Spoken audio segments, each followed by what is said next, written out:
जैसे आपने IIT join किया था, तो एक करण गिल जो आफ्टर जॉइनिंग आईआईटी बॉम्बे और करण गिल जो मतलब एक तरह से आईआईटी बॉम्बे को जॉइन करने के बाद आप में मतलब कितना ड्रास्टिकली चेंज आया? हाँ यार, मतलब डिफरेंस काफ़ी होता है, विजिबल डिफरेंस होता है। मतलब खासकर तब जब आप किसी अगर नॉर्मल बैकग्राउंड से आ रहे हो, रूरल बैकग्राउंड से आ रहे हो। वो पर्सन लाइक मी जो एक गांव के बैकग्राउंड से आए, मतलब मेरे को स्टार्टअप वर्ड आईआईटी में आके पता चला था। जैसे अगर ये कोई स्टार्टअप अपन करते तो 100% नहीं है श्योर कि वो स्टार्टअप सफल हो। सी मतलब अगर स्टार्टअप फेल होता है तो ऑब्वियसली पहले बात करते हैं कि लॉस क्या क्या होता है, राइट। बट लॉस, पहला लॉस होता है टाइम का। कि बिटकॉइन का नाम सुनते ही तो सबसे पहले ख्याल आता है एक तो रिस्क और दूसरा मनी को मतलब फास्ट तरीके से मेकिंग करना। राइट, तो लेट्स ब्रेक इट डाउन। मतलब ये दो चीज़ें हैं, दो अलग अलग चीज़ें हैं that we need to address. First is कि लोग इसको एक क्विक मनी स्कीम की तरह समझते हैं कि भाई पैसा डाला 4 दिन में पैसा डबल टाइप्स।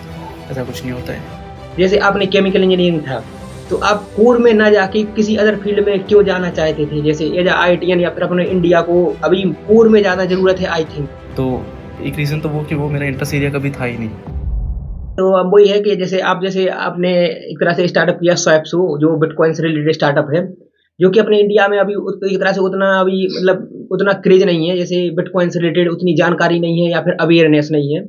मोस्टली अपन जैसे क्रिप्टो करेंसी की बात अपन करते हैं कहीं पर भी, जैसे जहाँ पर अपन ट्रेवल करें तो अपन क्रिप्टो करेंसी की बात करें या फिर बिटकॉइन की बात करें, तो एक ही माइंड में बात आती है, वो मतलब एक तरह से एक तरह रिस्क टेकिंग एबिलिटी वाला मतलब माइंड में ख्याल आता है कि एक बिटकॉइन मतलब एक तरह से कम समय में अमीर बनना। जैसे शुरुआत में अगर आप जैसे अभी तो नॉर्मल हो चुका है इन्वेस्टमेंट करना, शेयर मार्केट में इन्वेस्टमेंट करना। बहुत सारे लोग जानते भी हैं कि हम शेयर मार्केट में जैसे अपन इन्वेस्टमेंट करते हैं ना, तो अब वो नॉर्मल बन चुका है। लेकिन बिटकॉइन से रिलेटेड अभी भी उतना नॉर्मल नहीं है। एक तरह से बोले तो बिल्कुल मतलब स्टार्टिंग फेस है अभी इंडिया का, तो कि यहाँ पर बिटकॉइन मोस्टली 1 या 2% ही जो जनरेशन है वो ही जानते होंगे बिटकॉइन के बारे में, या फिर उसको इन्वेस्टमेंट एक तरह से शेयर मार्केट के अलावा एक एक अलग ऑप्शन भी है इसमें इन्वेस्टमेंट करने का।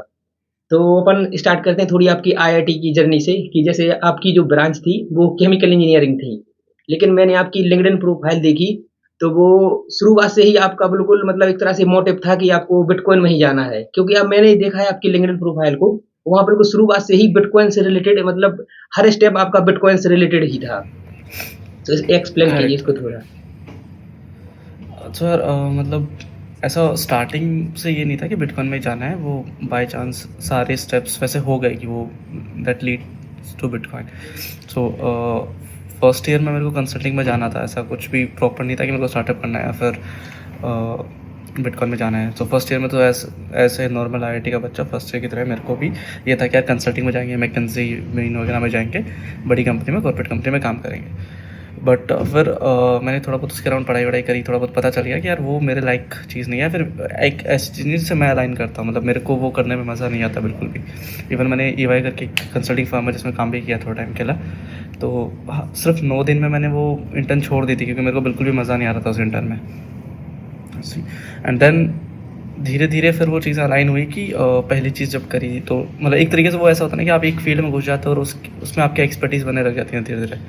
तो मेरे साथ वही हुआ एक्चुअली। मैं उस फील्ड में घुस गया और धीरे धीरे मेरे को सिर्फ उसी चीज़ फील्ड का नॉलेज हो गया। तो दूसरी फील्ड थोड़ी सी स्कैरी है मेरे लिए जाना, इसलिए ये ज़्यादा कंफर्टेबल है, इसलिए मैं पर्टिकुलरली इस फील्ड में हूँ। जैसे अब जैसे अपना जो स्टार्ट मतलब पॉडकास्ट है, इसका मतलब मेन मोटिव था कि मैन्युफैक्चरिंग या फिर एक तरह से मोस्टली जैसे मैंने इससे पहले भी पॉडकास्ट किया है, तो मैन्युफैक्चरिंग से रिलेटेड ही मतलब मैंने ज़्यादा क्वेश्चन करे हैं। जैसे आपने केमिकल इंजीनियरिंग था, तो आप कोर में ना जाके किसी अदर फील्ड में क्यों जाना चाहते थे? जैसे एज अ आईआईटीएन या फिर अपने इंडिया को अभी कोर में ज़्यादा ज़रूरत है आई थिंक। जैसे क्योंकि अपना जो पास्ट का अगर अगर डाटा देखें तो मोस्टली जो 2000 के बाद सारे की सारे इंजीनियर आईटी सेक्टर में गए। वो अब चाहे वो इन्फोसिस की वजह से हो फिर या विप्रो की वजह से हो या फिर किसी भी मतलब आईटी सेक्टर की वजह से हो, तो कोर कोर का जो सेक्टर था वो पूरा का पूरा खाली है। तो क्या आपके माइंड में भी कभी ख्याल आया जैसे कि हाँ नहीं, केमिकल इंजीनियरिंग को ही परस्यू किया जाना चाहिए रादर देन आईटी इंडस्ट्री या फिर आपका ये बिटकॉइन से हटके एक तरह से? कभी भी आपका ख्याल यार आया हो माइंड मतलब में? वो इंटरेस्ट पे डिपेंड करता है। मतलब मेरा इंटरेस्ट कभी भी केमिकल इंजीनियरिंग तो नहीं ही था। मतलब वो जस्ट बिकॉज पता नहीं था आईआईटी आने से पहले कि कौन सी ब्रांच में क्या होता है, कैसे होता है। And chemical is like fourth best branch in IIT Bombay. सबसे ऊपर सीएस होता है, इलेक्ट्रिकल होता है, देन मैकेनिकल होता है, देन केमिकल होता है। तो मेरी रैंक के हिसाब से मेरे को केमिकल मिल रहा था, इसलिए मैंने केमिकल ले लिया। उसका कुछ ऐसा मोटिव नहीं था कि मेरे को केमिकल इंजीनियरिंग ही पढ़ना था या फिर उस कोर में कुछ करना था। तो एक रीज़न तो वो कि वो मेरा इंटरेस्ट एरिया कभी था ही नहीं। दूसरी चीज़, केमिकल में ऐसा नहीं है कि केमिकल कोर में बच्चे जा नहीं रहे। जिनको इंटरेस्ट है, रिसर्च फील्ड में इंटरेस्ट है, जो क्लास में टॉप कर रहे हैं, हमारी क्लास में जो बच्चे टॉप करते थे वो बहुत लोग गए हैं केमिकल इंजीनियरिंग में। इवन मेरा खुद का रूममेट जो है वो अभी बीपीसीएल में काम कर रहा है as a chemical engineer, right. तो ऐसा नहीं कि केमिकल में लोग जाते नहीं हैं, बहुत लोग जाते हैं, बट मेरा इंटरेस्ट केमिकल में अलाइन नहीं होता। दूसरी चीज़ ये है कि आईआईटी का भी कल्चर ऐसा है कि 43% of IITians go into non core things. Non core things means ना ही वो कंप्यूटर साइंस या आईआईटी फील्ड में या कोडिंग फील्ड में जा रहे हैं, ना ही वो अपनी कोर ब्रांच में जा रहे हैं। 43% बच्चे मतलब नॉन कन्वेंशनल फील्ड ही चूज़ करते हैं, जैसे कि कंसल्टिंग हो गया, फाइनेंस हो गया, प्रोडक्ट मैनेजमेंट हो गया, राइट, स्टार्टअप्स हो गया। तो वो कल्चर आईआईटी बॉम्बे में पर्टिकुलरली काफ़ी अच्छे से एम्बेडेड है। और जैसे अगर कोई जैसे अब जैसे जो आने वाले एस्पायरेंट हैं, अगर वो कोर में जाते हैं तो क्या मतलब आईआईटी में वो उतनी एक तरह से एडवांस लेवल की लेबोरेटरी या फिर एडवांस लेवल का जैसे आपको एक तरह से कोर में जाने के लिए आई थिंक एक तरह से एडवांस एक तरह मशीनरी या फिर एडवांस एक तरह से फंडिंग की ज़रूरत पड़ती है अगर आप कोर में परस्यू कर रहे हो। और आई थिंक आपको शायद लॉन्ग टर्म सोच के चलना पड़ता है। जैसे अगर अपन लोग आईटी या फिर किसी और इंडस्ट्री में जाते तो आपको मतलब थोड़ी ही समय के बाद आपको रिटर्न मिलने लगता। लेकिन जैसे ही आप अगर कोर में एंटर करते तो आई थिंक आपको थोड़ा मतलब लॉन्ग टर्म सोच के चलना पड़ता है। क्या ये मतलब ट्रू है कि आपको जैसे एक तरह से 4 साल के बाद आपको आईटी में थोड़ा रिटर्न जल्दी मिलने लगता है, जिससे आप एक तरह से कैपेबल हो जाते हो अर्निंग मनी करने के लिए, और वहीं पे कोर पे आपको थोड़ा-सा समय ज़्यादा देना पड़ता है? तो आप ये पर्टिकुलरली स्टार्टअप सेंस में बोल रहे हो या फिर ऐसा इन जनरल नहीं, जॉब नहीं। पर्सपेक्टिव में? जॉब पर्सपेक्टिव हाँ, हाँ, जॉब पर्सपेक्टिव में। या जॉब पर्सपेक्टिव में तो फ़र्क नहीं पड़ता, क्योंकि एनीवेज लाइक आप पहली बात तो आईआईटी में सारे रिसोर्सेज अवेलेबल हैं। तुम 4 साल केमिकल इंजीनियरिंग पढ़ते हो, दैट मीन्स तुम्हें केमिकल इंजीनियरिंग आती है at the end of 4 years. तो 4 ईयर्स के एंड में you are eligible to work in companies, right, and companies hire करती हैं और आई थिंक सिमिलर पैकेज रहता है। एक स्टार्टिंग के आईटी इंजीनियर का या डेवलपर का जो पैकेज रहता है उतना ही पैकेज ऑलमोस्ट एक केमिकल इंजीनियरिंग के फ्रेशर का भी रहता है। और वो लॉन्ग टर्म वाला भी कुछ सीन नहीं है, मतलब इट्स बेसिकली ये आपका करियर चॉइस है। मतलब आपको as a chemical engineer work करना है या फिर सॉफ्टवेयर डेवलपर, वो आपकी चॉइस है। एंड केमिकल इंजीनियरिंग में ये ज़रूर है कि केमिकल इंजीनियरिंग की कंपनियां बहुत कम होंगी, वो रोल्स काफ़ी नीश होंगे, तो मे बी हर जगह आपको स्विच का ऑप्शन ना मिले, कुछ एक पर्टिकुलर कंपनीज के बीच में आप चलो। But as a career trajectory बहुत दोनों चीज़ें काफ़ी हद तक सिमिलर ही चलती है ऑन ए पे आउट लेवल तो एटलीस्ट। जैसे आपने आईआईटी जॉइन किया था तो एक करण गिल जो आफ्टर जॉइनिंग आईआईटी बॉम्बे, और करण गिल जो मतलब एक तरह से आईआईटी बॉम्बे को जॉइन करने के बाद आप में मतलब कितना ड्रास्टिकली चेंज आया? जैसे आपकी पर्सनालिटी सॉफ्ट स्किल को लेके, हार्ड स्किल आपकी अलग बात है क्योंकि वो आपको मतलब डे बाय डे या फिर ईयर बाय ईयर आपकी एक तरह से इम्प्रूव होती रहती है। लेकिन सॉफ्ट स्किल में शायद मुझे लगता है कि ड्रास्टिकली चेंज आता है जब अपन लोग ऐसे इतने बड़े प्रीमायर इंस्टीट्यूट को ज्वाइन करते और डिफरेंट डिफरेंट कल्चर बैकग्राउंड के बच्चों से मिलते जो डिफरेंट डिफरेंट पोटेंशियल के होते हैं। तो करण गिल जो आईआईटी बॉम्बे से पहले और करण गिल जब आईआईटी बॉम्बे को ज्वाइन करते हैं तो इतना कितना चेंज आया आपकी सॉफ्ट स्किल में? जैसे कम्युनिकेशन या फिर अपनी बात को एक तरह से प्रेजेंट करना या फिर किसी अदर पीयर ग्रुप से मतलब अपनी बात को रखना या फिर उसको शेयर करना, ऐसे इसको आप थोड़ा सा एक्सप्लेन कर सकते हैं? हाँ यार, मतलब डिफरेंस काफ़ी होता है, विजिबल डिफरेंस होता है। मतलब खासकर तब जब आप किसी अगर नॉर्मल बैकग्राउंड से आ रहे हो या रूरल बैकग्राउंड से आ रहे हो, तब तो काफ़ी ड्रास्टिकली डिफरेंस दिखता ही है बिफोर एंड आफ्टर में, क्योंकि ड्यूरिंग कॉलेज काफ़ी सारी एक्टिविटीज़ होती है जो आपके सॉफ्ट स्किल को इम्प्रूव करती हैं। I was part of tech fest, तो आप काफ़ी सारे क्लब्स आई बीस मतलब इंस्टीट्यूट बॉडीज़ होता है, उनका पार्ट बनते हो, तो आप ऐसे कम्युनिकेशन एज ए एम्बेडेड चीज़ ही सीखते हो। मतलब वो कल्चर में है कि धीरे धीरे आप सीखते ही हो चीज़ें, लोगों से बात करना, इंग्लिश बोलना, कम्युनिकेट करना, लोगों को पर्सुएट करना, पिच करना, राइट, एवरीथिंग। तो वो as a part of journey है, एंड वो कुछ लोगों के लिए आई थिंक इम्पोर्टेंट नहीं होगा। जो लोग ऑलरेडी बड़े स्कूल्स में पढ़ के आए हैं या फिर उनकी पेरेंटल साइड से काफ़ी ज़्यादा बैकग्राउंड स्ट्रॉन्ग है, उन लोगों के लिए शायद वो चीज़ इतनी मैटर नहीं करती है।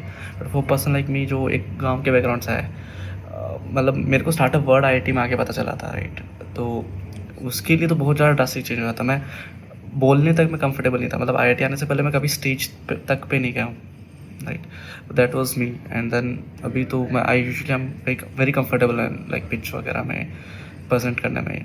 इवन मैं काफ़ी जगह सेशन लेता रहता हूँ अभी तो वो कॉन्फिडेंस जो है वो आईआईटी की वजह से ही आता है। और जैसे अभी आपने थोड़ा टेक फेस्ट एक वर्ड यूज किया है, जैसे कि आपने उसमें एक तरह से किसी पोजीशन को एक तरह से असाइन किया था या फिर उस पर वर्क किया था, या आपको वो एक तरह से मिली थी उसमें टेक फेस्ट में आपको हैंडल करने के लिए।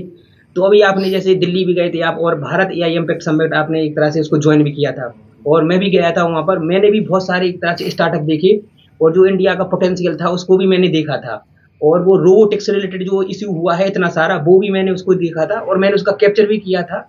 तो आपको क्या लगता है, जैसे अपने इंडिया में एक तरह से जो स्टार्टअप करते हैं वो मतलब जैसे रोबोटिक्स से रिलेटेड स्टार्टअप के अगर आप बारे में अगर थोड़ा सा आप बता सकें, अगर जैसे वैसे तो आपकी फील्ड नहीं है वो, लेकिन अगर आप इस पे थोड़ा सा पॉइंट रख सकें, क्योंकि वो कंट्रोवर्सी को अपन और छोड़ देते हैं, लेकिन फिर भी इंडिया में आज के समय कोई भी यूनिटरी या फिर कोई भी ऐसे एक तरह से इतने मतलब टॉप लेवल के जो एक तरह से रोबोटिक्स है उनके लेवल पे कोई भी नहीं है। कंट्रोवर्सी को अपन साइड में रखते हैं, लेकिन रियल ट्रुथ तो यही है कि उस पूरे के पूरे एआई इम्पैक्ट समिट में रोबोटिक्स में मुझे वही रोबोटिक्स दिख रहे थे, अब चाहे वो चाइना के हों या फिर अदर फॉरेन कंट्री से उन्होंने बाय किए हों। तो इसके बारे में अगर आप थोड़ा सा एक्सप्लेन कर सकेंगे, इंडिया में वो पोटेंशियल है अभी एक तरह से रोबोटिक्स को उतने, क्योंकि अभी चाइना का एक रिसेंटली वीडियो भी अपलोड हुआ है आफ्टर गलगोडिया एक तरह से कंट्रोवर्सी के बाद, कि उन्होंने अपना जो रोबोटिक्स से रिलेटेड पोटेंशियल था उसको दिखाया है। इसमें कोई दो राय नहीं है कि सर्वम एआई ने मतलब बेस्ट काम किया है, क्योंकि लॉन्चिंग इवेंट आपने देखा था, उसकी थीम से लेके उसके एक तरह से मॉडल तक सारे ही A1 हैं। तो एआई में तो अपन एक तरह से एक स्टेप आगे बढ़ चुके हैं अब एक तरह से वर्ल्ड को इम्पैक्ट करने में, लेकिन रोबोटिक्स में अगर अपना अपना ओपिनियन थोड़ा शेयर करें रोबोटिक्स के बारे में, क्योंकि आपने टेक फेस्ट एक तरह से उसको देखा है, टेक फेस्ट को ज्वाइन किया है, उसको मैनेज भी किया है, तो आई थिंक आप इसको थोड़ा अच्छे से एक्सप्लेन कर सकते हो। यार रोबोटिक्स और सेमीकंडक्टर ये ऐसी दो फील्ड्स हैं जिसमें मेरे को लगता है कि इंडिया को काफ़ी काम करने की ज़रूरत है। इवन सेमीकंडक्टर में भी इंडिया का कोई प्लेयर नहीं है, इवन इंडिया में सेमीकंडक्टर लैब्स भी नहीं है। अभी धीरे धीरे काम हो रहा है बट सेमीकंडक्टर लैब्स भी नहीं है। सेमीकंडक्टर लैब्स का भी सेम पर्सपेक्टिव, अपन एआई में आगे जा सकते हैं, बट एआई के लिए जो इंफ्रा चाहिए वो अपने पास है ही नहीं। एआई के लिए जो अपन को कंपटीशन चाहिए, जीपीयूज चाहिए, वो अपने पास है ही नहीं है, ना ही अपन बना सकते हैं, अपनी कैपेबिलिटीज़ भी नहीं है वो। तो ये दोनों ही चीज़ें ऐसी हैं जिसमें आई थिंक गवर्नमेंट सपोर्ट के बिना चीज़ें नहीं होंगी। इवन अगर कोई करना भी चाहे आज तो उसके लिए इनफ रिसोर्सेज अवेलेबल नहीं है। सारी चीज़ें महंगी आती हैं, एक्सपेरिमेंट्स महंगे होते हैं, फंडिंग रिक्वायर्ड होती है, और ना ही इंडिया का वीसी इकोसिस्टम इतना वेल वर्स है, और ना ही गवर्नमेंट फंडिंग्स इस चीज़ में अवेलेबल हैं प्रॉपर्ली। वो वहाँ पे मतलब आई थिंक गवर्नमेंट को सपोर्ट करने की ज़रूरत है। इसमें it's not about talent, it's about resources. तो उसकी वजह से ही चीज़ें कम हैं या फिर वीक हैं, और वो तब तक वीक रहेंगी जब तक कोई या तो बहुत बड़ी कंपनी आके इंटरवेन ना करे या फिर गवर्नमेंट सपोर्ट ना करे, राइट। तो that's my take on this. मतलब maybe I am wrong but ये मेरे को लगता है। नहीं, क्योंकि मैंने भी थोड़ा वहाँ पर देखा था कि अपने जो फिर से भी वही बात आ जाती है जो अपन ने एक तरह से 19 में अपन ने एक तरह से गलती की थी। कौन सी गलती की? मैन्युफैक्चरिंग पर ध्यान ना देके अभी भी वो शायद वही सेम अपन एक तरह से गलती दोहराने वाले हैं, क्योंकि अपन पूरा का पूरा जो ध्यान है वो पूरा का पूरा एआई की तरफ शिफ्ट हो चुका है। बीच में जो गैप है मैन्युफैक्चरिंग का, उसको शायद फिर से भूलने लगा है इंडिया अभी एआई की इस तरह से प्रचलन में या फिर एआई के इस दौर में। लेकिन एआई का जो मेन बेस है वो तो सेमीकंडक्टर या फिर जीपीयू सीपीयू यानी कि मैन्युफैक्चरिंग ही है। तो मैंने भी वहाँ पर देखा था कि जो सारे स्टार्टअप थे वो एक तरह से सॉफ्टवेयर बेस्ड या फिर सॉफ्टवेयर बेस्ड ही स्टार्टअप थे वहाँ पर एआई इम्पैक्ट समिट में, जो आईआईटी के थ्रू ही वहाँ पर प्रेजेंट किए जा रहे थे, चाहे वो एलएलएम मॉडल हो, चाहे वो आईआईटी बॉम्बे के द्वारा एक तरह से आईआईटी एलएलएम मॉडल शो हो रहा था भारत जैन, चाहे वो सर्वम एआई हो फिर या फिर कोरोवर एआई जो भी हो, लेकिन सारे के सारे सॉफ्टवेयर से रिलेटेड थे। मैन्युफैक्चरिंग से रिलेटेड अभी वहाँ पर मतलब कोई भी कम थे लेकिन कम थे। उसमें जो मशीनें थी वो सारी की सारी या तो जापान से दिखती थी या फिर चाइना से दिखती थी। उसकी अगर आप फाइनल अगर उसके कोर में जाओगे किसी भी मशीन के, तो उसमें जो एक तरह से मशीनरी होगी वो चाइना या जापान से ही रहती है अभी भी। तो थोड़ा इसमें क्योंकि मैं वो फिर से बोल रहा हूँ कि आपके जो स्टार्टअप है बिटकॉइन में उसमें आने वाला हूँ, लेकिन थोड़ा जो अपना पॉडकास्ट है मैं इससे चाहता हूँ कि आदमी जो भी स्टूडेंट है, जो आने वाले एस्पायरेंट हैं, वो एक तरह से सेमीकंडक्टर या फिर रोबोट या फिर चाहे वो जैसे रोबोट में एक मेन पार्ट होता है मोटर्स, जिसके बिना आई थिंक कोई भी रोबोट शायद कंप्लीट भी नहीं होगा मोटर के बिना।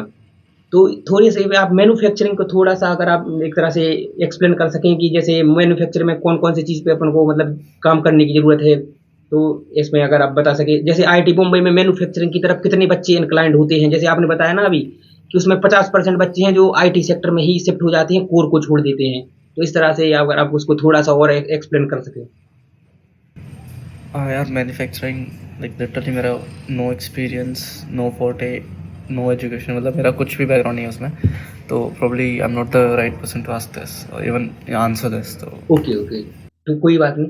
ठीक है, अपन लोग अब फिर बिटकॉइन की तरफ ही स्टार्ट करते हैं। जैसे बिट सबसे पहली बात कि बिटकॉइन का नाम सुनते ही या क्रिप्टो करेंसी का नाम सुनते ही इंडिया के माइंडसेट में, क्योंकि मैं जब ट्रेन से ट्रैवल करता हूँ या फिर कहीं भी, तो वहाँ पर अगर क्रिप्टो करेंसी की चर्चा करते, तो सबसे पहले ख्याल आता है एक तो रिस्क, वो दूसरा मनी को मतलब फास्ट तरीके से मेकिंग करना कि इन्वेस्टमेंट करो और 1 मंथ या 2 मंथ के बाद आपका बिटकॉइन राइज़ हो जाएगा और आपको मतलब इन रिटर्न में बहुत ज़्यादा मिलेगा। कि एक तरह से शुरुआत में जो चर्चा होती थी वो होती थी शेयर मार्केट की, लेकिन बीच में चर्चा होने लगी कि अगर आपको अमीर बनना है तो बिटकॉइन में इन्वेस्टमेंट करो। तो बिटकॉइन की आप थोड़ा एडवांटेज बताइए, जैसे बिटकॉइन के रिलेटेड अपन लोग एक तरह से हेसल फ्री ट्रांजेक्शन कर सकते हैं कंट्री टू कंट्री। जो मिडलमैन है, बैंक है, इनको मतलब अपन को चार्ज नहीं देना पड़ेगा। ऐसे कुछ एडवांटेज बताएं जो बिटकॉइन को या फिर क्रिप्टो करेंसी को एक तरह से रियल यूसेज बता सकें आप।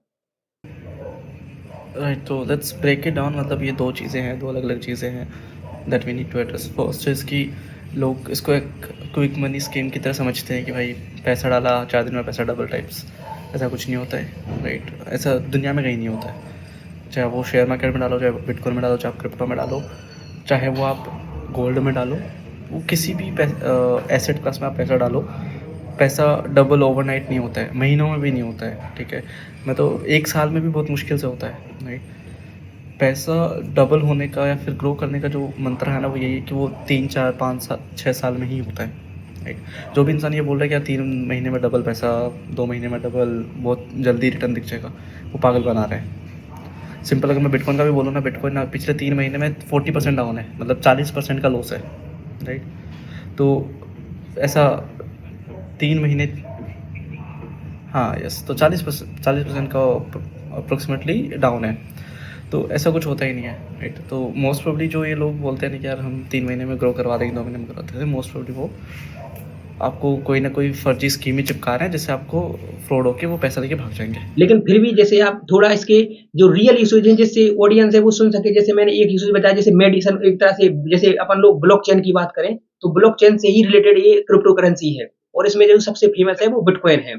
जैसे ब्लॉकचेन का तो समझ में आता है कि हाँ, ब्लॉकचेन के थ्रू अपन का जो ट्रांजेक्शन है वो एक तरह से इम्यूटेबल, यानी कि उसको बदला ना जा सके, उसमें थोड़ा मतलब एक तरह से मतलब अल्टर्ड ना हो, तो ब्लॉकचेन का यूज समझ आता है। ऐसे क्रिप्टो करेंसी का जो रियल ग्राउंड पे यूसेज है वो क्या हो सकते हैं अगर आप उसको समराइज करें, और इससे ऑडियंस भी थोड़ी मतलब समझेगी। इन्वेस्टमेंट करना अलग बात है कि हाँ, इसको इन्वेस्टमेंट कर रहा है या बिटकॉइन में, वो अलग बात है, लेकिन डिजिटल करेंसी की रिक्वायर्ड क्या थी एक तरह से, इसको आप थोड़ा एक्सप्लेन करें। राइट, तो फर्स्ट ऑफ ऑल ये डिजिटल करेंसीज में ना बहुत सारी करेंसीज आती है और मैं पर्टिकुलर में सिर्फ बिटकॉइन पे फोकस करता हूँ, राइट? मैं बाकी सब की बात नहीं करते। बिटकॉइन की रिक्वायरमेंट क्या आती है फर्स्ट उस पर, राइट? तो जब 2008 में लेमन ब्रदर्स का क्राइसिस आया, लाइक लेमन ब्रदर एक बहुत बड़ा बैंक था जो कोलैप्स हो गया था ड्यू टू फाइनेंशियल क्राइसिस। अब वो जब क्राइसिस आया तो लोगों का सेंट्रल सिस्टम से भरोसा उठने लग गया कि यार मैं गवर्नमेंट पे कैसे बिलीव कर लूँ कि वो पैसा ज़्यादा नहीं छाप रहे हैं, राइट? तो वहाँ पे एक रिक्वायरमेंट तो आती है कि हमें एक ऐसा मनी चाहिए जिसको गवर्नमेंट कंट्रोल ना करे, राइट? दूसरी जो प्रॉब्लम आती है वो आती है, काफ़ी सारी कंट्रीज़ होती है जब पे हाइपर इन्फ्लेशन हो जाता है। तो हाइपर इन्फ्लेशन का मतलब क्या है कि आज कोई सामान है वो 10 रुपये का आता है, कल वो 20 रुपये का आने लग गया, राइट? कि आपका जो परचेसिंग पावर है, आपका जो रुपये का या फिर जो भी आप करेंसी यूज़ कर रहे हो उसकी जो वैल्यू है वो ओवरनाइट डिफ्लेट हो जाती है। जैसे रिसेंटली अपने आई थिंक इराक की केस में देखा कि उनकी करेंसी की वैल्यू एकदम ज़ीरो हो गई, राइट? तो ऐसा ही काफ़ी सारे अफ्रीकन कंट्रीज़ में होते रहता है। तो उनको एक ग्लोबल करेंसी की ज़रूरत है, ऐसे एक डिजिटल करेंसी की ज़रूरत है जो पूरी दुनिया में एक ही चलती हो ताकि उनकी इकोनॉमी स्टेबल हो पाए। अब मानो आप आज INR में पैसा रखते हो, आपने बहुत मुश्किल से पूरा कई साल लगा के आपने मान लो 1 करोड़ की सेविंग करी और कल को अपनी करेंसी की वैल्यू ज़ीरो हो गई, तो आपकी पूरी सेविंग्स और लाइफ की पूरी जितना पैसा आपने कमाया था उसकी वैल्यू ज़ीरो हो गई, राइट? तो एक ऐसे ही ग्लोबल करेंसी की रिक्वायरमेंट थी जिसको गवर्नमेंट कंट्रोल ना करे, क्योंकि गवर्नमेंट जब कंट्रोल करती है, गवर्नमेंट क्या करती है, आपका पैसा छापती रहती है। तो फॉर रेफरेंस 2019 से लेकर 2030 तक 4 साल के अंदर इंडियन गवर्नमेंट ने अपने जो रुपी अपन यूज़ करते हैं उसका सप्लाई 50% बढ़ा दिया, राइट? तो वो 50% बढ़ाने का मतलब ये है कि 50% आपकी परचेसिंग पावर कम हो गई 4 साल में। तो अपन जो देखते हैं ना कि हर चीज़ का महंगाई बढ़ रहा है, ये पेन पहले 5 रुपये का आता था, अभी 10 रुपये का आता है, तो महंगाई नहीं बढ़ी, इस चीज़ के बदले अपन जो चीज़ दे रहे हैं, इंडियन रुपी दे रहे हैं, उसकी वैल्यू कम हो गई।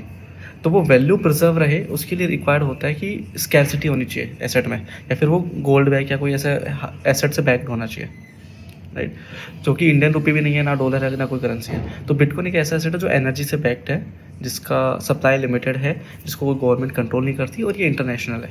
तो ये जो 4-5 प्रॉब्लम्स है, इनको वो एक साथ में सॉल्व करता है। That's why we need bitcoin. अच्छा, थोड़ा बिटकॉइन के बारे में, थोड़ा जैसे इसकी टेक्नोलॉजी के बारे में मैं जानना चाहूँगा, और ऑडियंस भी थोड़ा, वैसे तो अपन एआई के थ्रू इसको पूछ सकते हैं, लेकिन अगर एजा जो आपने इससे रिलेटेड ही स्टार्टअप किया है, लेकिन मैं इसे इसकी जो टेक्नोलॉजी है इसके बारे में थोड़ा सा 5 मिनट के अंदर डिस्कस करना चाहता हूँ कि जैसे बिटकॉइन है, उसको अपन लोग की तरह से जैसे बिटकॉइन जनरेट किस तरीके से होता है, इसको थोड़ा सा समराइज करें कि बिटकॉइन के लिए अपन को एक अलग सेटअप चाहिए पड़ता है, या फिर क्लाउड कंप्यूटिंग के थ्रू भी अपन बिटकॉइन माइनिंग कर सकते हैं, या फिर खुद का ही सेटअप अपन को डालना पड़ेगा, फिर उसको माइनिंग करनी पड़ेगी। और माइनिंग करने का मतलब क्या, जैसे थोड़ा ये मतलब एक तरह से छोटा लेवल का क्वेश्चन है, लेकिन एक तरह से ऑडियंस को या फिर जो थोड़ी साइंस बैकग्राउंड से नहीं है उसको समझ में आ सके इस बात को भी, कि जैसे अपन गोल्ड माइनिंग करते हैं तो अपन को आउटपुट में क्या मिलता है, गोल्ड मिलता है। इसमें माइनिंग माइनिंग का मतलब क्या है, इसमें यानी कि फाइनली इसमें मैथमेटिक्स कैलकुलेशन होती है, और फाइनल जो आपका विनर होते हैं या फिर विनर विनिंग प्राइज होती है वो बिटकॉइन में होती है। तो इसको थोड़ा सा अगर इसको ब्रेक डाउन कर सकें आप, तो आई थिंक बेस्ट रहेगा।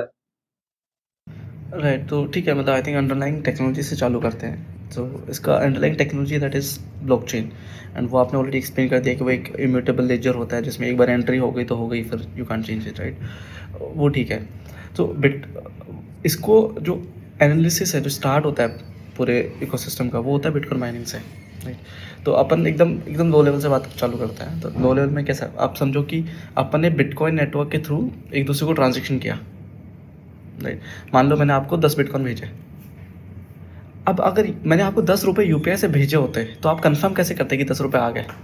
वो थोड़ा मतलब एक तरह से बैंक के थ्रू जर्नी होता, उसमें अपन करेक्ट, डायरेक्ट यस। इन्वॉल्व नहीं होते। आप, हाँ, आपका जो ऐप है फ़ोनपे, गूगल पे या फिर सेंट्रल बैंक आपको बोलता है हाँ 10 रुपये आ गए, तो वहाँ पे एक सेंट्रल पार्टी है जिस पर अपन ट्रस्ट कर रहे हैं, जो अपन को बता रही है ट्रांजेक्शन वेरीफाई हो गया।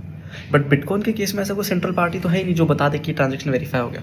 तो ट्रांजेक्शन वेरीफाई कौन करता है कि ये पैसा यहाँ से वहाँ ट्रांसफ़र हो गया? वो जो वेरिफिकेशन का प्रोसेस है, दैट इज़ माइनिंग, राइट। तो बिटकॉइन माइनिंग जो है वो 2 चीज़ों के काम आता है। पहला, जो भी ट्रांजेक्शन नेटवर्क में हो रहे हैं उनको वेरीफाई करने के, कि मैंने आपको कुछ भेजा, आपने किसी और को भेजा, कि तीसरे पर्सन ने किसी और को भेजा, तो जितने भी ट्रांजेक्शन उस पूरे इकोसिस्टम में हो रहे हैं उनको वेरिफिकेशन के लिए माइनिंग काम आता है। और सेकंड होता है नए बिटकॉइन जनरेट करने के लिए, क्योंकि बिटकॉइन का जो सप्लाई है वो कांस्टेंट है। तो स्टार्टिंग में जब आप माइनिंग करते थे तो आपको ज़्यादा बिटकॉइन मिलते थे, फिर धीरे धीरे वो कम, आधे हो गए, फिर आधे हो गए। अभी जब आप एक बार बिटकॉइन का ब्लॉक माइन करते हो, एक बार ब्लॉक माइन करने का मतलब है आपने 3000-4000 ट्रांजेक्शन लिए। एक मैथमेटिकल फॉर्मूला है जिसका आपको कंप्यूटेशन करना पड़ता है, एक आंसर आपको ढूंढना पड़ता है अपने कंप्यूटेशन पावर लगा के।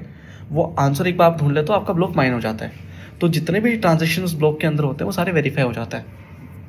तो ये जो वेरिफिकेशन का प्रोसेस है दैट इज़ कॉल्ड माइनिंग। और हर बार जब आप ब्लॉक माइन करते हो तो आपको नए बिटकॉइन मिलते हैं, तो इससे नया बिटकॉइन सप्लाई में आता है मार्केट में। और जो आपका स्टार्टअप है वो आई थिंक जैसे माइनिंग से रिलेटेड स्टार्टअप नहीं है, लेकिन हाँ अगर जैसे बिल्कुल अगर मैं सिंपल शब्द से या फिर ऑडियंस को इससे मतलब रिलेट करा सकूं, जैसे आईडी बॉम्बे का ही स्टार्टअप है जो आई थिंक 8-10 साल पहले स्टार्ट हुआ था, ग्रो। बिल्कुल सेम स्टार्टअप आपका है, बस ये उसमें आप शेयर मार्केट में डील कर सकते हो, शेयर को खरीद सकते हो, बेच सकते हो, होल्ड कर सकते हो। बिल्कुल सेम स्टार्टअप शायद आपका है बिटकॉइन की या क्रिप्टो करेंसी की एक तरह से वर्ल्ड में, कि आप क्रिप्टो करेंसी में आपको बिटकॉइन सिर्फ शायद आई थिंक आप बिटकॉइन से ही रिलेटेड आपका जो स्टार्टअप है इसी करेंसी से रिलेटेड है, शायद बिटकॉइन से ही है ना। इसको आप बाई कर सकते हो, सेल कर सकते हो, लेकिन आपका एक जो मैंने स्टार्टअप पे एक शब्द देखा सेल्फ कस्टडी, थोड़ा सा इसको ब्रेक डाउन कर सकें आप इसको, मतलब सेल्फ कस्टडी, बाई और सेल तो समझ में आ रहा था, लेकिन इस सेल्फ कस्टडी ईएमआई का ऑप्शन भी समझ में आ रहा था कि हाँ आप जैसे वही सिंपल सा बात है कि आईफोन खरीदना है तो ईएमआई पे खरीदें, तो बिटकॉइन भी आपने एक तरह से अच्छा फीचर्स उसमें इंक्लूड किया कि आपको पूरा पेमेंट एक ही बार करने की जरूरत नहीं है, परचेज करने के लिए आप स्मॉल पेमेंट से भी स्टार्ट कर सकते हो बिटकॉइन की जर्नी को। लेकिन इसमें सेल्फ कस्टडी इसको थोड़ा सा ब्रेक डाउन कर सकें अगर आप। राइट, सो सेल्फ कस्टडी को सबसे जो सिंपल एग्जांपल है ना, उसको आप समझो तिजोरी से, राइट। आप अगर अपन जब बैंक को पैसा देते हैं, राइट, तो अपने बिहाफ पे एक एक बैंक है जो अपने सबका पैसा मैनेज कर रहा है, तो that is called centralised custody. मतलब एक सेंट्रल पर्सन, उसके पास सारा कंट्रोल है, सारे पैसे का कंट्रोल है, और अपने बिहाफ पे वो मैनेज करता है, राइट। सेल्फ कस्टडी का मतलब है आपके पास अपना पैसा है जो जिसको आप खुद कंट्रोल कर रहे हो, अपने घर में तिजोरी में रख रहे हो। मेरा पैसा मैं अपने खुद के घर में तिजोरी पर रख रहा हूँ। तो ये एक डिसेंट्रलाइज सिस्टम बन जाता है कि हर बंदा अपना एसेट खुद कंट्रोल करता है। तो that is self custody. Self custody का मतलब खुद से कस्टडी रखना उस चीज़ की, अपने एसेट की।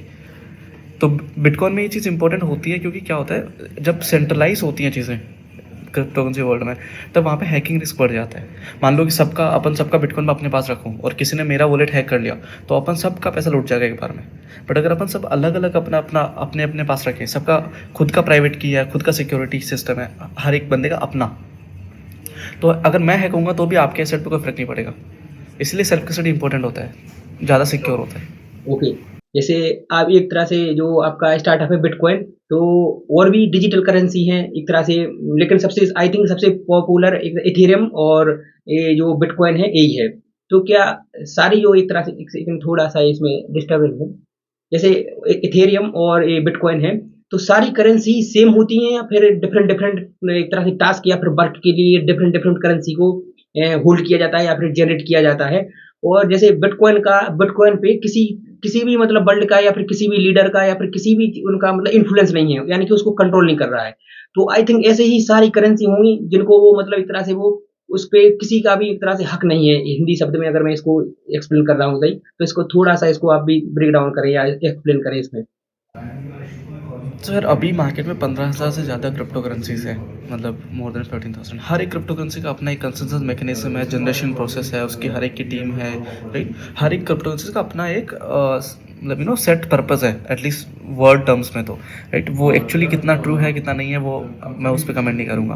बट बिटकॉइन एक ऐसा नेटवर्क है जो डिसेंट्रलाइज है, कम्प्लीटली डिसेंट्रलाइज है। उसका कोई ओनर नहीं है, कोई टीम नहीं है, कोई मार्केटिंग टीम नहीं है, कोई VC फंडिंग नहीं, नथिंग, राइट। सो बिटकॉइन एक ऐसा सिस्टम है जो कम्प्लीटली प्योर है और अच्छा है। बट अगर मैं दूसरे इकोसिस्टम की बात करूँ, इथेरियम, सोलाना, एप्टोस हो गया, राइट, और भी बहुत सारे हैं। वो सारे टोकन, उनका जनरेशन प्रोसेस अलग है, उनका कंसेशन मैकेनिज्म अलग है, उनका यूज़ केस अलग है। बट ये सारे के सारे ही जो टोकन है वो कम्प्लीटली डिसेंट्रलाइज नहीं है, क्योंकि इन सब के पीछे कहीं ना कहीं एक टीम बैठी है, एक फेस है इनका कि यार ये इथेरियम इस बंदे ने चालू किया या इथेरियम इसने बनाया, इथेरियम की टीम में ये लोग काम करते हैं। तो वो कम्प्लीटली डिसेंट्रलाइज नहीं, कहीं ना कहीं उनका इन्फ्लुएंस होता है बाकी सारे क्रिप्टो करेंसीज के ऊपर।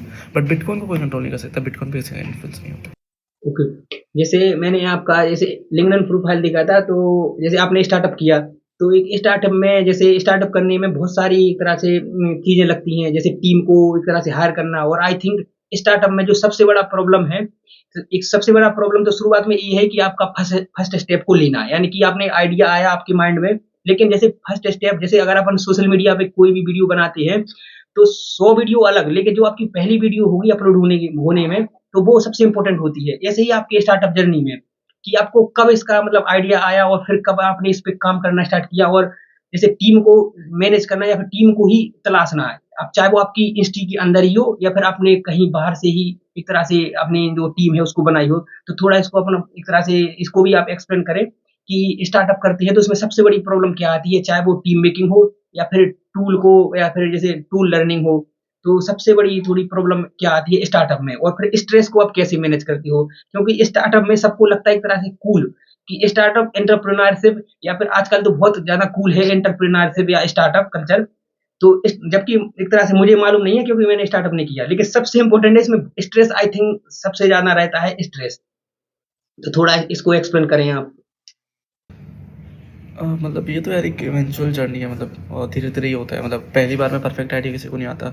तुम्हें कुछ तो एक बकवास आइडिया आएगा जो मोस्टली एजुकेशन के अराउंड होगा, तुम उसको थोड़ा बहुत करके देखोगे, एंड देन धीरे धीरे धीरे धीरे चीज़ें बदलती जाती हैं अकॉर्डिंग टू मार्केट की, यार क्या चल रहा है क्या नहीं चल रहा है। तो धीरे धीरे आइडिया इवॉल्व होता रहता है। इवन हमारी कंपनी में हमारा आइडिया 5-6 बार आइडिया चेंज हुआ है, राइट। तो वो एक इवेंचुअल प्रोसेस है। बाकी रही बात टीम की, तो फर्स्ट टीम तो यूजुअली दोस्तों से बनती है। आसपास में जो भी लोग जूनियर्स होते हैं या सीनियर्स होते हैं, आप उन्हीं से बात करते हो, उनको बोलते हो यार मैं ऐसा कुछ कर रहा हूँ, दे सपोर्ट यू, एंड उन्हीं से पहली टीम बनती है। तो जर्नी वही रहती है। बाकी अबाउट स्ट्रेस तो मेरे को तो नहीं लगता, मतलब मेरे को काफ़ी चिल सीन लगता है कि यार मेरे को मज़ा आता है काम करने में, तो मेरे को प्रॉब्लम नहीं है। बट बहुत बार ऐसा होता है कि सिचुएशन ऐसी हो जाती है कि यू फील स्ट्रेस, या फिर ऐसा लगता है कि कुछ भी चीज़ वर्कआउट नहीं कर रही है, यू फील थोड़ा लो ऑन दैट डे। मेरा तो सिंपल है कि मैं सो जाता हूँ, मतलब मैं ज़्यादा सोचता नहीं हूँ। मैं अगर मेरे को स्ट्रेस फील होता है तो मैं सो जाता हूँ। जैसे थोड़ा-सा इसको मैं और भी आपसे बात करना चाहता हूँ स्टार्टअप पे ही। जैसे अगर एक कोई स्टार्टअप अपन करते हैं तो 100% नहीं है श्योर कि वो स्टार्टअप सफल हो।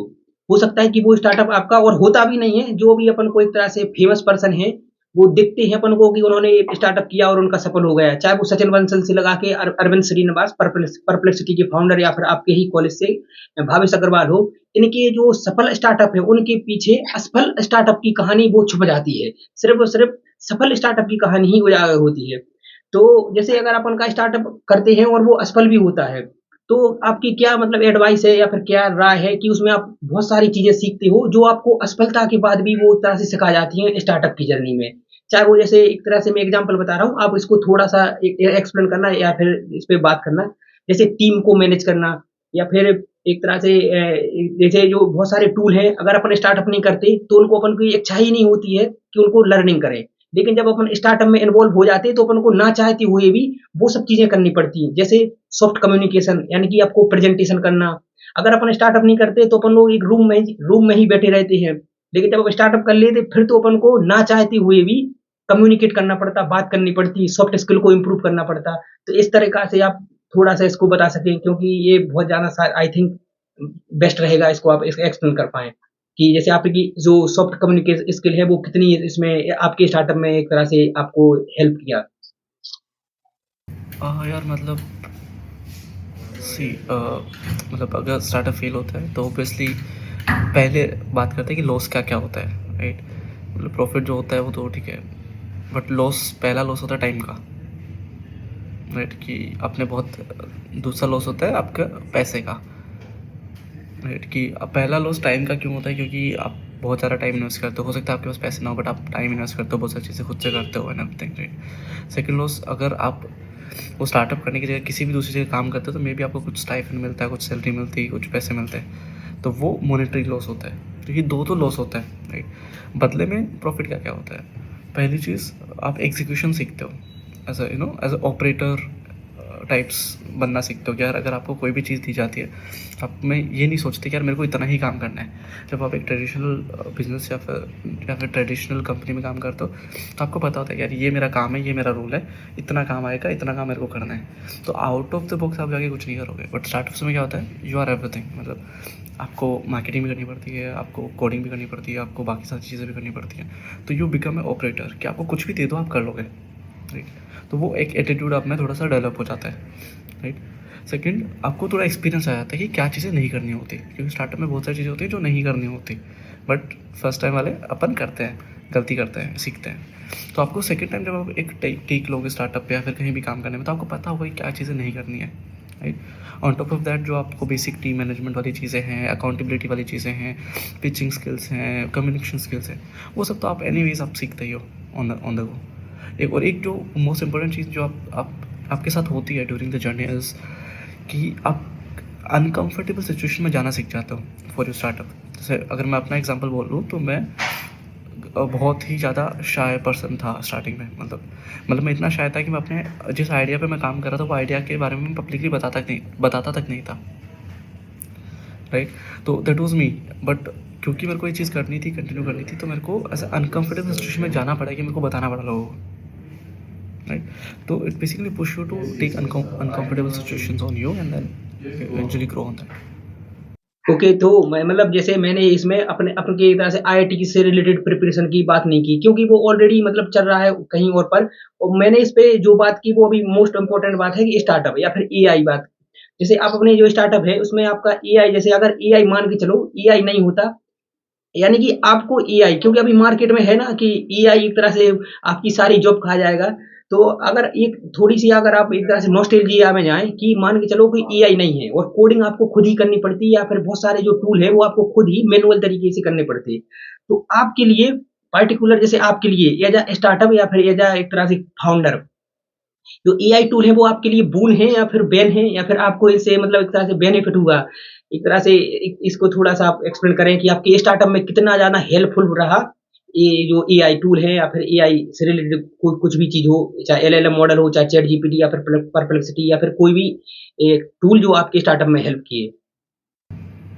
हाँ यार, मतलब एआई तो बहुत ज़्यादा हेल्पफुल रहता ही है फॉर श्योर। मतलब पहले जो काम करने में 2 महीने लगते थे वो काम अभी 2 घंटे में हो जाता है, राइट। जो जितना कोड बेस मैनेज करने के लिए, जितना टेक प्रोडक्ट मैनेज करने के लिए पहले 3-4 लोग लगते थे, वहाँ पे सिर्फ एक बंदा काफ़ी है, राइट।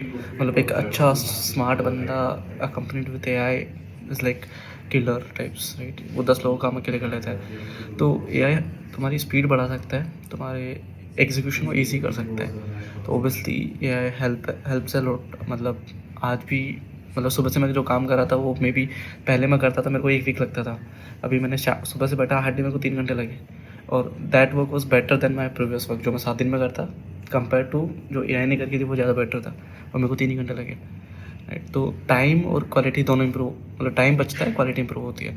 तो ये 2 चीज़ें ऑब्वियसली एआई आपको प्रोवाइड करता ही है। लाइक हम लोग एक्टिवली क्लाउड कोड यूज़ करते हैं फॉर कोडिंग, जेनस्पार्क यूज़ करते हैं फॉर प्रेजेंटेशन, ठीक है। चैट, मतलब मैं जेनस्पार्क यूजुअली यूज़ करता हूँ for message drafting and all the stuff. Okay, जैसे एक तरह से आपके, मैं अगर इसको थोड़ा-सा अगर इसको मतलब एक्सप्लेन करूँ, जैसे मतलब इसका मतलब ये है कि जैसे पहले एंटरप्रेन्योरशिप या स्टार्टअप करने के लिए एक तरह से भारी टीम लगती थी या फिर इन्वेस्टमेंट ज़्यादा लगता था। लेकिन आज के समय पे एआई की मदद से एक मतलब इंटेलिजेंट बंदा या फिर जो एक तरह से स्मार्ट जो पीपल है, वो सोलोप्रेन्योरशिप की तरफ जा सकती है। यानी कि एक एक एक स्मार्ट पीपल भी एक स्टार्टअप कर सकता है विथ हेल्प ऑफ एआई। अगर आई थिंक मैंने इसको थोड़ा सही है एक्सप्लेन किया हो तो। करेक्ट। और एक सेकंड थोड़ा-सा मतलब आपका समय मुझे मालूम है कि कीमती है और टाइम भी होने वाला है। लेकिन इसमें सबसे इम्पोर्टेंट बात है कि आज के समय में जैसे आपका आईआईटी बॉम्बे से हो, तो आपको आईआईटी बॉम्बे का टैग या फिर आईआईटी बॉम्बे के जो एलुमनाई नेटवर्क है, वो आपको कितने हेल्पफुल रहे आपकी स्टार्टअप जर्नी में, या फिर आपको एक तरह से जैसे आपने फंडिंग भी शायद आपको इस पे आपके स्टार्टअप के लिए रिक्वायर्ड हुई होगी, तो उसमें आपको कितना हेल्पफुल रहा IIT Bombay as a trust? क्योंकि अपन मोस्टली आईआईटी बॉम्बे से आपको स्किल तो मिलती ही है और टॉप टॉप कैटेगरी के एलुमनाई नेटवर्क मिलता है और पीयर ग्रुप भी सबसे शानदार मिलता है। लेकिन इसके अलावा आपको मिलता है ट्रस्ट जो सोशल से मिलता है एक तरह से। तो इसको थोड़ा-सा आप एक्सप्लेन करें अपनी स्टार्टअप की मतलब स्टार्टअप से रिलेटेड कि आपको आईआईटी बॉम्बे कितना हेल्पफुल रहा? मतलब इसमें I think same he opinion रहेगा मेरा कि काफ़ी हेल्पफुल रहा, बिकॉज वो पिछले 60-70 साल का ट्रस्ट है जो लोगों ने बनवाया है। हमारे एलम्स ने अच्छा काम किया तो वो ट्रस्ट बना है उस पर। एंड हमेशा मतलब ऐसा था कि कुछ भी प्रॉब्लम होती है, मतलब on A personal level, on A company level या फिर कुछ भी, तो हमारे पास हमेशा कोई ना कोई ऐसा एलम होता है जिसके पास हम जा सकते हैं, हम बोल सकते हैं कि यार ये प्रॉब्लम हो रही है। एंड वो एलम हमेशा कुछ ना कुछ तो फिगर आउट करके दे देगा कि ये कर लो, ऐसा कुछ कर लो, या कहीं ना कहीं तो हमें कनेक्ट कराता है जहाँ से हमारी प्रॉब्लम सॉल्व हो जाती है। तो वो एक तरीके से वो एकदम एक क्लोज फैमिली की तरह है जो आपको बहुत ज़्यादा सपोर्ट करती है। और तो जैसे अगर मैं ऑलवेज। थोड़ा-सा मैं भी जैसे आईआईटी के अपने ब्रदर के थ्रू आईआईटी में जा सका एक तरह से, तो सबसे इम्पोर्टेंट चीज़ यही लगी कि आपको कोई भी जब आप माइंड में आइडिया लाते हो, तो उस आइडिया को एग्ज़ीक्यूशन करने में आपको सबसे फ़ास्ट तरीके से आपको टीम मिल जाती है। क्योंकि आपके चारों तरफ ही पीयर ग्रुप ऐसे हैं, जो आपको सुपर लेवल की कोडिंग करके दे सकते हैं, सुपर लेवल का ऐप डेवलप करके दे सकते हैं या फिर मार्केटिंग में आपको हेल्प कर सकते हैं। तो आई थिंक जो मैं बोल रहा हूँ वो आपकी आपकी आपकी मतलब आपने भी इसको फ़ील किया होगा कि जैसे आइडिया को एग्जीक्यूशन करने में वही जो एक तरह से ये नहीं बोल रहा हूँ कि आईटी आईटी के अलावा अगर आप कुछ कर नहीं सकते, लेकिन आपका जो एग्जीक्यूशन है वो बहुत फास्ट हो जाता है। जिस जिस काम को आपको करने में बाहर की कॉलेज या बाहर की दुनिया में 1 मंथ लग सकता था, वही आईआईटी के अंदर आप उसको विथिन 10 डेज़ 5 डेज़ के अंदर उसको आप रियल ग्राउंड पे ले आ सकते हो। तो आई थिंक आप जैसे आपने वही भी आप मतलब सेम बात ही आपने बोली थी कि एक तरह से अपना आईआईटी बॉम्बे का जो हेल्पफुल रहा जो टेक, और कुछ भी बात जो आप इसको थोड़ा और भी आप बताना चाहते हो क्योंकि टाइम होने वाला है। तो जैसे हाँ, अगर हाँ, एक थोड़ी-सी टैक्स रिलेटेड बात है कि जो अभी एस्पायरेंट आएँगे तो उनको सबसे ज़्यादा जो इन्वेस्टमेंट है वो मोबाइल पे करना चाहिए। एक थोड़ा फ़नी क्वेश्चन है, या फिर लैपटॉप पर या फिर आपकी जैसे कोई भी गैजेट्स है तो उनमें आप थोड़ा-सा ब्रेक डाउन कर सकते हो। क्योंकि अपन जब शुरुआत में आईटी में आते तो आई थिंक अपन मोबाइल का लेने का सोचते हैं। लेकिन आपके हिसाब से कौन-सा गैजेट है जिस पे आपको सबसे ज़्यादा इन्वेस्टमेंट करना चाहिए?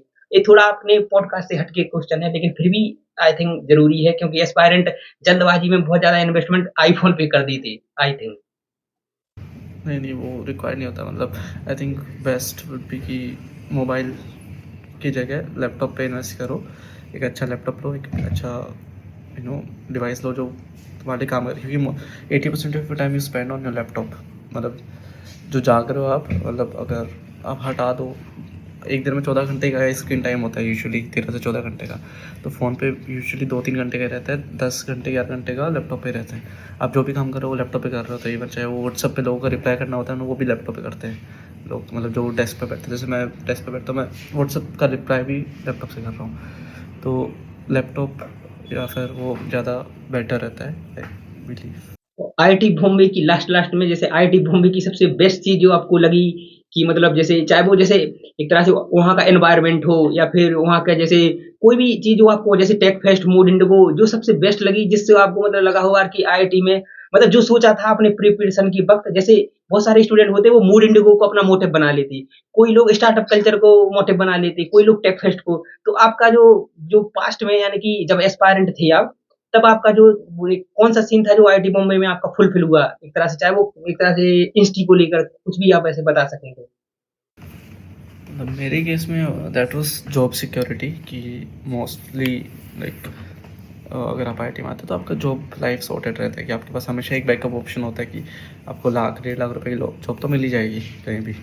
तो वो इशू नहीं होता। तो मेरे केस में वो चीज़ बहुत सॉर्टेड चली है। मैंने बहुत ही कम ध्यान दिया अपने एकेडमिक्स पे, मैंने बहुत ही कम ध्यान दिया प्लेसमेंट्स पे, मैंने बहुत ही कम ध्यान दिया on a professional side of things, मतलब मोस्टली स्टार्टअप वगैरह पे ही फोकस किया। स्टिल जब मैं ग्रेजुएट हो रहा था तो I had a good job. तो मैंने 6-7-8 महीने में जॉब करी सेम करी, राइट। एंड इवन अभी भी अगर स्टार्टअप नहीं चलता है तो भी आई नो कि आई हैव बैकअप, कि लाइक जॉब तो है ही, कहीं ना कहीं तो मिल ही जाएगी, उतना दिक्कत नहीं है। तो वो मेरे को बेस्ट लगता है।